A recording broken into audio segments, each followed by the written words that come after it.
Today's tea tip is kind of a two-in-one. Today I'm going to show you to cold steep. You can do this with any container. If you have a large travel mug that has a closed lid on it, you're welcome to use that. Anything that you want to use. I am using one of our host exclusive rewards, and I am going to use one of our naturally sweet teas. So it does have its own basket. If you're using a large cup, you're going to want to use maybe a steeping sack. I use that a lot as well. And I'm going to put my tea right into the basket. This is about 17 ounces. So I'm going to do at least 1.5, 2 times what it calls for on the back of the bag, because the back of the bag is a hot cup of tea for an 8-ounce cup.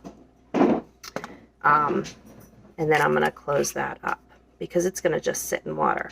So I had somebody come to me, I'm going to add ice, that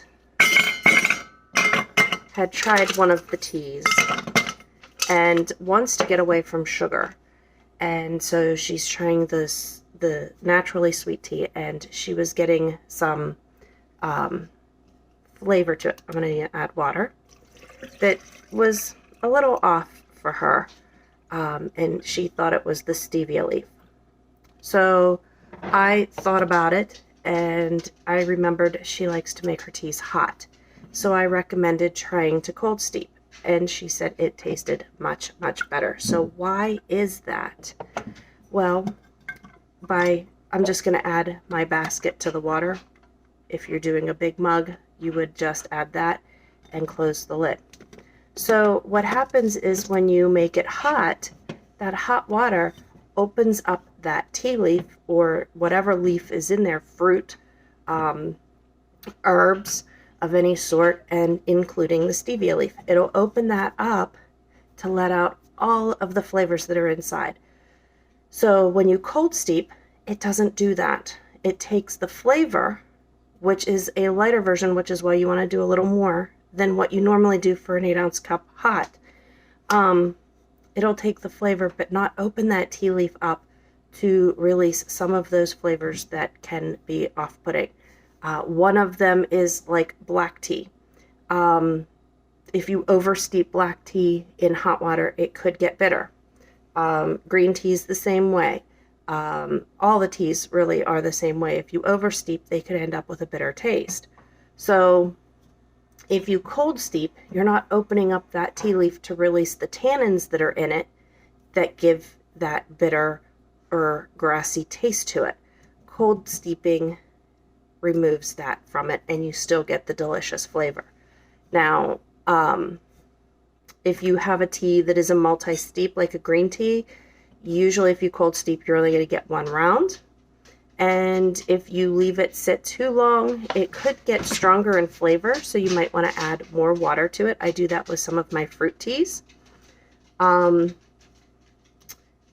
This container here, being 17 ounces, would be ready for me in probably about a half hour. Depending on how strong you want the flavor, you can let it sit longer.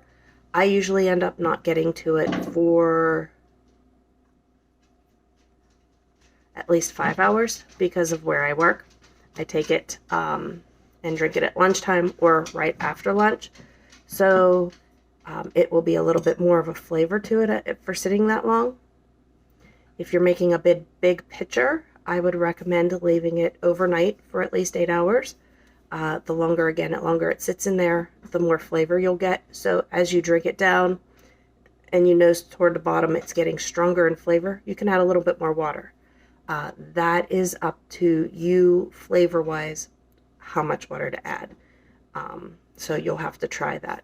But the second part of the tip is, please, if you are having any problems with your teas, or you are not a big tea drinker and you want to try something, talk with me. There are a lot of options that I can share with you to help. A lot of people don't like black tea or green tea because of the bitterness. Cold steeping might help you with that to try. Fruit teas are great hot and cold. They work great this way. But I am here to talk with you and work with you on what might help you out. All right. Thank you very much and enjoy.